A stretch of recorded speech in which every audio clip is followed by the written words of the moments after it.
हम लोग Covid patient से इतना ज़्यादा डरते हैं, डरना भी चाहिए लेकिन इतना ज़्यादा नहीं डरना चाहिए। प्रिकॉशन रखना अलग बात है और बीमारी को बढ़ा देना अलग बात है। हम लोग बंद कमरे में उनको रखते हैं कि किसी और से टच नहीं हो जाए, कोई और बात नहीं करे। तो इस चीज़ का ध्यान रखो। एक बीमारी होती है जो कि ज़्यादातर लोगों में होती है कि उनको बंद कमरे में या बंद जगह में फोबिया जनरेट होता है और सांस लेने में दिक्कत आती है। ये बहुत सारे लोगों को होती है। ये एक ऐसा फोबिया है जो दुनिया के 90% लोगों में मिलेगा कि यदि आप एक बंद कमरे में हो तो आपको घुटन महसूस होती है। इस चीज़ का ध्यान रखो। जो आपके कोरोना पेशेंट हैं, जो आपके घर में हैं, जो होम आइसोलेशन में हैं, उनको होम आइसोलेशन देना है लेकिन उनको अकेला नहीं छोड़ना।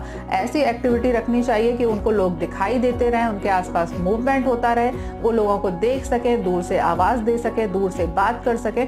मतलब उनको इस तरीके का फील कराओ कि हाँ वो देख पा रहे हैं, वो कर सकते हैं। आप उनको किसी जगह पे लाके उनके घर के बगल में चेयर पे लाके बैठा सकते हो, दूर से उनसे बातें कर सकते हो, आप खिड़की से उनसे बातें कर सकते हो, खिड़कियां खुली रखो। इस तरीके से साइकोलॉजिकली जो ऑक्सीजन का लेवल कम हो रहा है बॉडी में वो नहीं होगा। ये बहुत इंपॉर्टेंट चीज़ है। कई लोग इसको ध्यान नहीं देते। अनफॉर्चुनेटली डॉक्टर्स भी इसको ध्यान नहीं दे पाते क्योंकि ऑब्वियसली वर्कलोड इतना ज़्यादा है कि एक पेशेंट को समझाना बड़ा मुश्किल काम है। उसके बाद दूसरा एक और साइकोलॉजिकल फैक्टर होता है कि हम जब किसी चीज़ से घबराते हैं तो हमारे शरीर में ऑटोमेटिकली ऑक्सीजन लेवल कम हो जाता है। यदि आपको कोई एकदम से डांट दे, आपको कोई किसी चीज़ से डर लग रहा हो, आपको कोई अचानक से सांप दिखाई दे जाए, भूत दिखाई दे जाए, तो आप डर जाते हो। आपकी बॉडी अचानक से पैनिक अटैक में आ जाती है। इस चीज़ को मेंटेन रखने के लिए खास तौर से यदि आपके घर में कोई ओल्ड एज पेशेंट है तो एक ट्रिक का इस्तेमाल करो जो हमेशा काम करती है। ओल्ड एज पेशेंट के साथ क्या होता है कि उनको जो पुरानी मेमोरीज होती है वो बहुत अच्छे से याद होती है। फॉर एग्जाम्पल मैं आपको बताती हूँ कि मेरी जो ग्रैंड मदर हैं, दादी हैं, उनका पैर एक बार टूट गया था आज से करीबन 3-4 साल पहले। तो जब पैर टूटा था तो बहुत ज़्यादा दर्द होता था, ऑपरेशन हुआ, बिस्तर पे थी, बेड रेस्ट पे थी। तो जब ऐसी कंडीशन में वो चिल्लाती थी कि बहुत दर्द हो रहा है, बहुत दिक्कत आ रही है, पेट दर्द कर रहा है, हड्डी दर्द दे रही है, ये दर्द दे रही है, तो हम लोग ना उनके पास में बैठ के ऐसे फालतू की बकवास करते थे।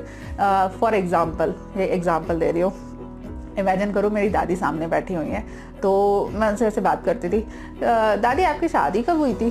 कहे दादी आप शादी भाई तो आप 13 की थी कि 17 की थी? तो बड़ी हो गई थी? तो शादी में दहेज कितना मिलो? बाबा ने कहा लो। तो आपकी सास अच्छी थी कि नहीं थी? सास आपको तब आप 13 साल की थी तो आपको तो रोटी बनाना भी नहीं आता होगा, तो आपको कौन ने सिखाई? आपकी सास तो थी नहीं तो रोटी कौन ने सिखाई? अच्छा वो बड़ी दादी थी, तो बड़ी दादी ने फिर आपके साथ क्या करो? अच्छा तो कितने तोला मिला था तब शादी में? फिर का भाव? फिर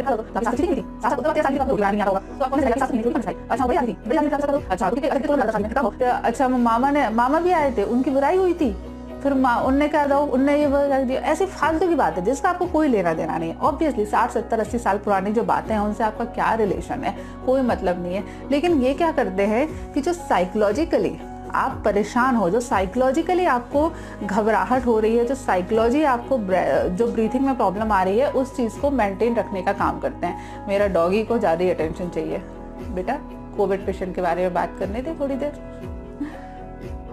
इस तरीके की जो फालतू बातें होती हैं तो इनको यदि आप करो तो उनसे क्या होता है कि आपके जो ओल्ड एज वाले पेशेंट हैं उनकी घबराहट कम हो जाती है और घबराहट के कारण उनको जो डिस्निया हो रहा है, घबराहट के कारण जो उनको ऑक्सीजन लेवल में कमी आ रही है, जो ब्रीथिंग प्रॉपर तरीके से नहीं हो पा रही है, वो उनकी कम हो जाएगी।